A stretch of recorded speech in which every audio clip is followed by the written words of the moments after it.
माझे हे रूप असे का आहे, या संदर्भात काय पूर्वकथा आहे, हे यांना विचारण्याचे मला विस्मरण का झाले? आस्मरण झालेच आहे तर यांना आठवणीने लगेच विचारावे.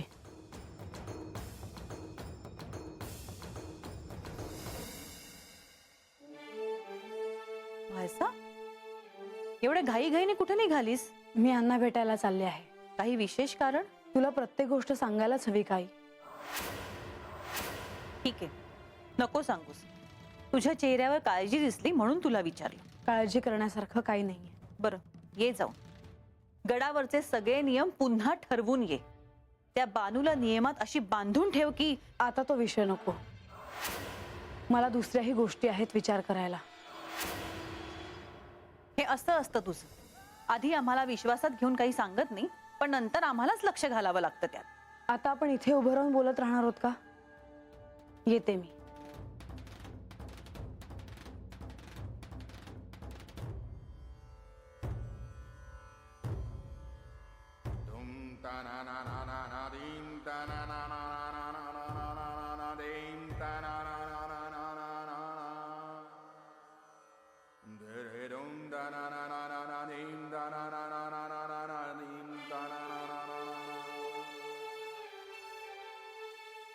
मी येऊ का? गंगे, अगं विचारतीस कशा पायी? ये की. नाही, तुमच्याच विचारात होतासा म्हणलं तुम्हाला त्रास नग. आता जेजुरीत आले हाय, देवांसंग भेट झाली. आता कसला आलाय ग मला त्रास? काय ग, काय झालं? नाही, काय नाही. पर देव आता हात अगोदर जसं 15 दिवसातनं 2 वेळेला यायचं तसंच येणार का? होय, त्यांनी तसं वचन दिलं आहे ना म्हाळसाताईसनी. राग येणार नसेल तर एक विचारू का? विचार. तू काय शांत बसणार नाहीस जोवर तुझं मन भरत नाही.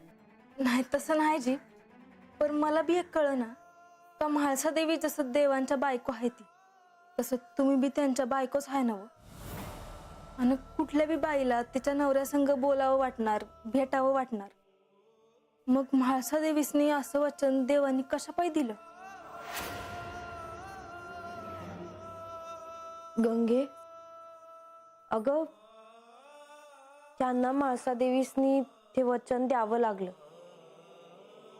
म्हाळसा देवी तर असं म्हणत होत्या, आम्ही जेजुरीत राहायचं नाही.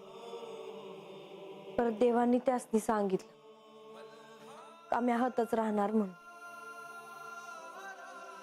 व्हय, पर तुम्ही आणि देव त्या करंड्यामधून बोलायचा. आता तो करंडा बी नाही राहिला की तुमच्याकडे. आता देवांसंग बोलावं असं वाटलं तर तुम्ही काय करणार ह्याचा विचार माझ्या मनात येतो या, म्हणून विचारलं. खरं आहे बघ तुझं गंगे. म्या ह्यांच्या संग कशी बोलणार हे तर आहे, पर मला एक ठाव आहे. म्या ह्यासनी मनापासून हाक मारली तर ती त्यांच्या पतूर नक्की पोचल. त्यासनी कळल का मला त्यांच्या संग बोलावं वाटतंय. आता तेच मला ह्यातनं वाट दावत्या.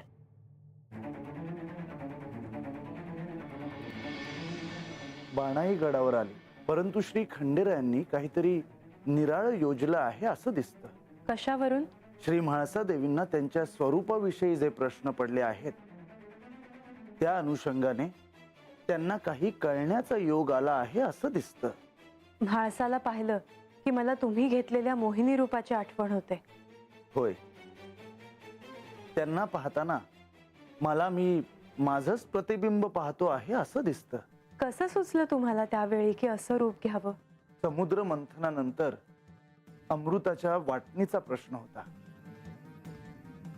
जर असुरांकडे अमृत गेलं असतं तर देवलोकाचं आणि मनुष्य लोकाचं भविष्य अंधारात पडलं असतं.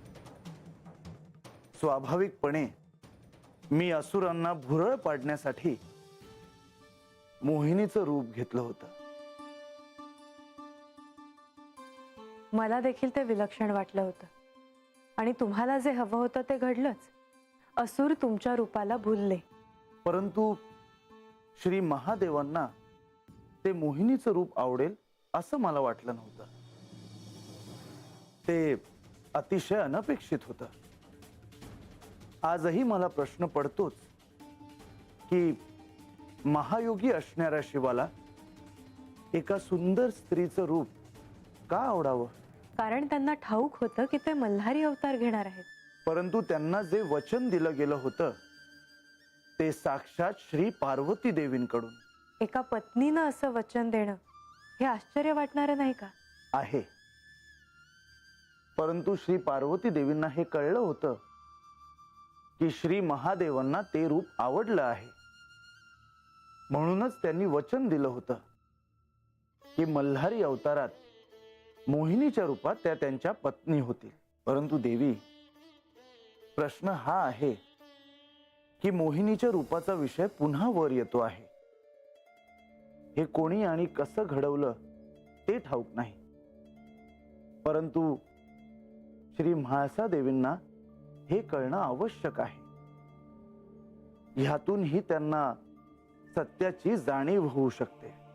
असं झालं तर उत्तमच.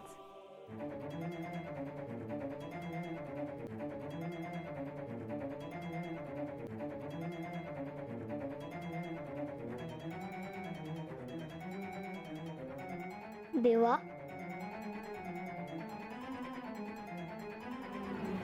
गणेश, बोलावे. बानू पुन्हा गडावर आली. मातेने संमती दिली आहे.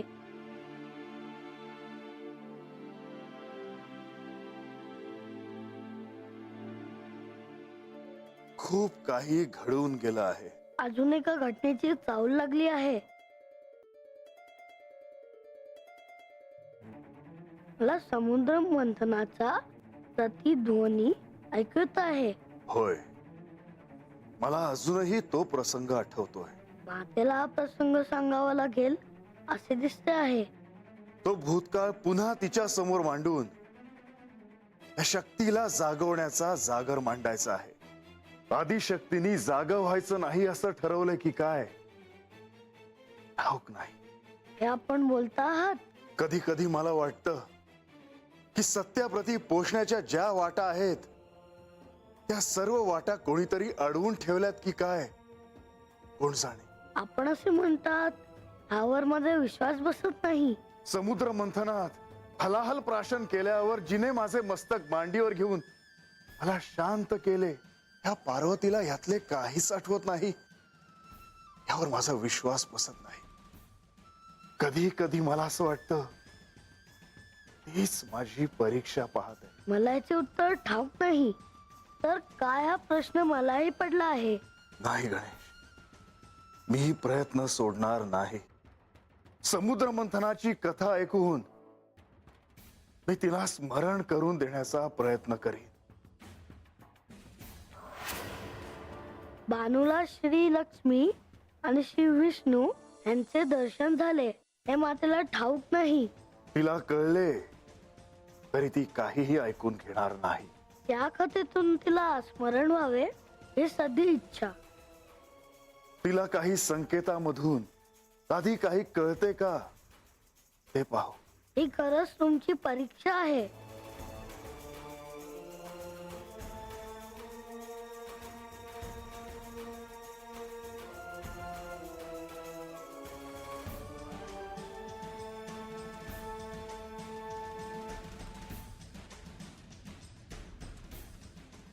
देवी, आपण घाईत दिसता आहात. काही विशेष कारण? मला यांना भेटायचे आहे. मी देखील त्यांच्याचकडे चाललो आहे देवी. बंधू, मला यांना काही विचारायचं आहे. मला काही शंका आहेत. मला जे वाटतंय तेच खरंय.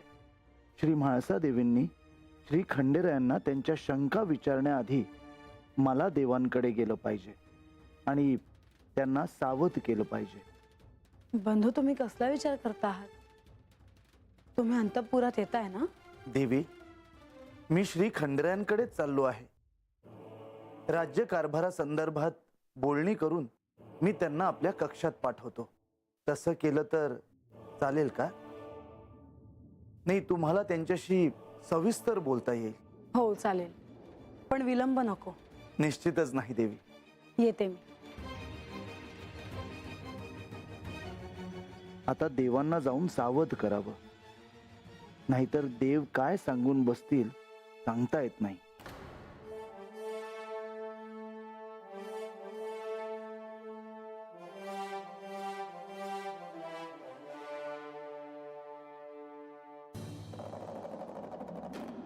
प्रधानजी, प्रधानजी, आपण घाईत दिसत आहात. कुठे निघालायत का आपण? खरं तर मी आपल्यालाच भेटायला येत होतो. बरं झालं आपली भेट इथेच झाली ते. पण प्रधानजी, असं काय घडलं की जेणेकरून तुम्हाला माझी तातडीने भेट घेण्याची आवश्यकता भासली? आता थोड्या वेळापूर्वी मला श्री म्हाळसा देवी भेटल्या. त्या तुम्हालाच भेटायला येत होत्या. होय, पण त्यात एवढं आश्चर्य वाटण्यासारखं काय आहे? आश्चर्य वाटण्याचं हे कारण आहे देवा, की त्या ज्या पद्धतीने तुम्हाला भेटायला येत होत्या त्यावरून निश्चितच असं जाणवत होतं की त्यांना काहीतरी महत्वाच्या विषयावर आपल्याशी बोलायचं आहे. प्रधानजी, पण असं काय विचारायचं असेल तिला? मला असं वाटतंय की त्यांना त्यांच्या मूळ रूपाबद्दल तुमच्याशी बोलायचं आहे. जे मी तिला अर्थातच सांगणार नाही प्रधानजी. मला असं म्हणायचं होतं की कदाचित त्यांना त्यांच्या रूपाबद्दल, म्हणजेच मोहिनीच्या रूपाबद्दल तुम्हाला विचारायचं असावं. पण प्रधानजी, त्याबद्दल तिला कसं कळलं असेल? हे मला देखील ठाऊक नाही देवा, परंतु मी मुद्दामूनच त्यांना असं सांगितलं की त्यांना तुम्हाला भेटायचं आहे असं मी तुम्हाला येऊन सांगेन. अशानं तुम्हाला देखील त्यांना काय सांगावं ह्याचा विचार करण्यासाठी थोडा अवधी मिळेल देवा. होय देवा, श्री म्हाळसा देवींना आज न उद्या सत्य कळणारच आहे. परंतु खरंच त्यांना त्यांच्या रूपाबद्दल काही विचारायचं असेल तर त्यांना थेट सत्य कळणार नाही असं काहीतरी सांगावं. पण प्रधानजी, तिच्यापासून मोहिनी रूपाची गोष्ट मला लपवून तर नाही ठेवता येणार. जर तिने मला त्याबद्दल काही विचारले तर मात्र मला तिला सांगावं लागेल.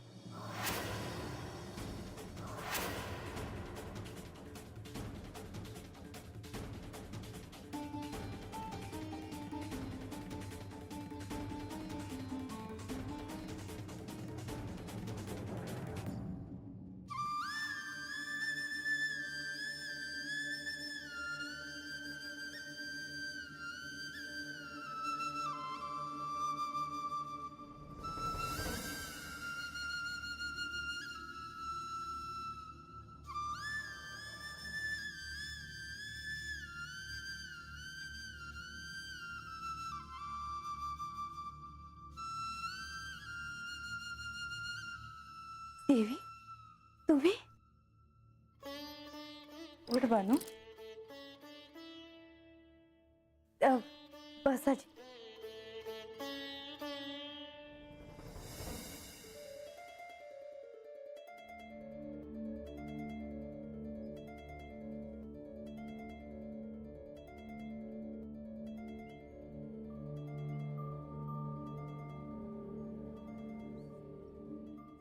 देवी, तुम्ही मला सांगितलं तसं मी माघारी जेजुरीला राहायला आले आहे बघा. तू इथं येणं ही काळाची आवश्यकता होती बानू, कारण ह्या पुढचा प्रवास तुला आणि म्हाळसा देवींना अंतिम सत्याच्या दिशेने घेऊन जाणार आहे. वय, पर तुमच्या आशीर्वादामुळेच मला हे समज करायचं बळ मिळालं बघा. तुझा निर्धार खरा आहे बानू, परंतु आज मला तुला हे पुन्हा एकदा सांगावंसं वाटतं की श्री म्हाळसा देवी ह्या श्री खंडेरायांच्या पहिल्या पत्नी आहे. तुझा श्री खंडेरायांशी विवाह झाला हे त्यांना आवडलेलं नाही आणि हे सर्वांनाच ठाऊक आहे. परंतु तू देखील त्यांना दुखवून चालणार नाही. वय देवी, अव त्यासाठीच मी आज गडावर आले होते बघा. माझी चूक पदरात घ्या हे सांगायचं होतं मला. त्यास म्हाळसा क्षमाशील आहेत, प्रेमळ आहेत, परंतु ह्या बाबतीत त्या तुला सहज क्षमा करणार नाही. तुला त्यांचं मन जिंकावं लागेल. भविष्यात जेव्हा सगळ्यांना सत्य कळेल तेव्हा तुझी ही परीक्षा संपेल हे लक्षात ठेव. देवी, तुम्ही मला दर्शन दिलं आणि तुम्ही मला सांगितलं का जेजुरीला ये. पर हे समजा मला देवांना का नाही सांगितलं? त्यांनी मला सांगितलं नसतं तर मी आले नसते वय. बानू, मी म्हणाले तसं तुझी परीक्षा अजून संपलेली नाही आणि कदाचित श्री खंडेरायांनी असं करण्यामागे तुझी परीक्षा बघणे हा त्यांचा हेतू असावा.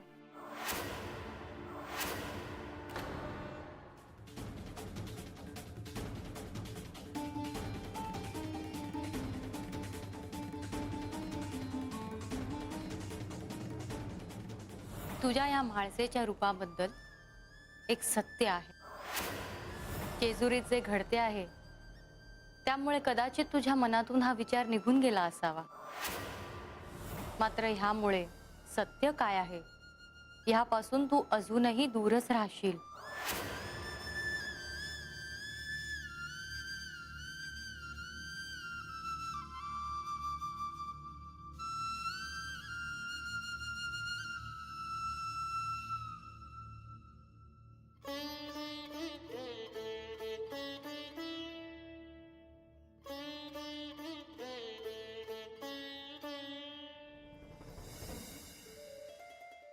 मला भेटायला आली होतीस आणि परत गेलीस असं कळलं.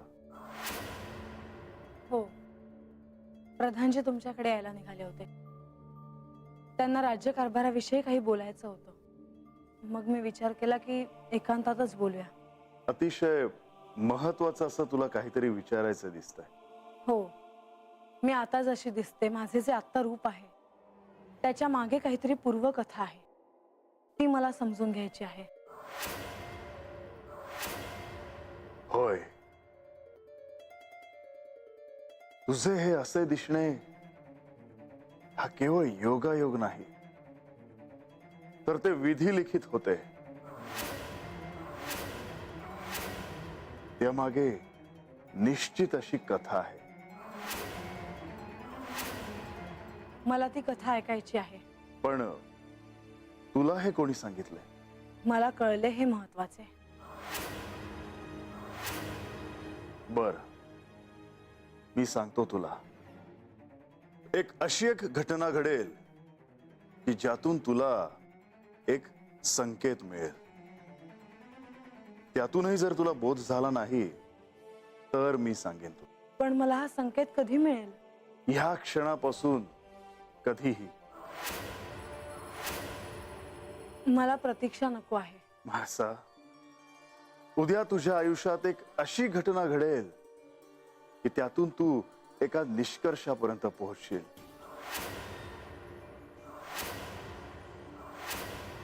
तुझं हे रूप आणखीन कोणीतरी घेतले होते. जे रूप देव लोकांसाठी वरदान ठरले होते. ही इतकी महत्वाची गोष्ट तुम्ही मला या आधी का नाही सांगितली? प्रत्येक गोष्टीचा एक निश्चित असा योग असतो. आता ह्या गोष्टीचा योग आहे. म्हणजे माझे हे रूप देव लोकांसाठी वरदान होते. त्याचे काहीतरी नाव असेल. काय नाव होते? मोहिनी.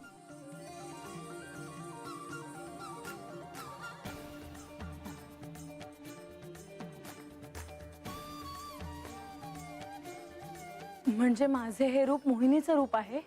होय म्हाळसा.